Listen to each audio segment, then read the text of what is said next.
Claire, clearly just undertaking the academy process, making that decision to convert, there is a risk, isn't there, that actually there could be a negative impact on outcomes for pupils during that process, because there's such a lot of work to be done. Not least the fact that the head teacher is so intrinsic to all of those processes that you could find that the eye has been taken off the ball in the most important area, and also issues around head teacher and indeed governor work-life balance. So how did you address those things? The first aspect we did proactively in terms of taking a decision at the outset to increase leadership capacity.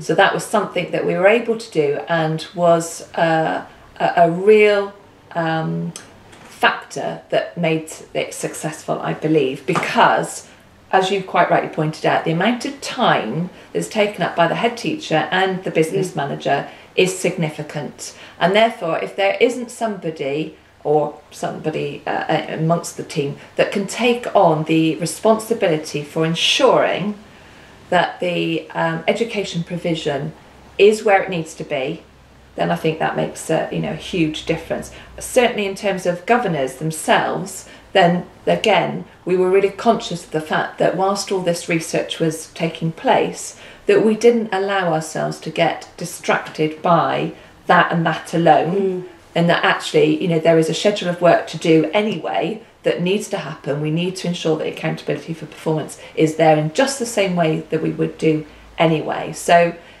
it took us 18 months, so that's a long time if you're going to let your eye be taken off of the ball, but certainly leadership capacity is one of the things that makes a real difference there. So we were proactive in taking that decision at the outset. In terms of work-life balance, it does bring with it extra meeting commitments.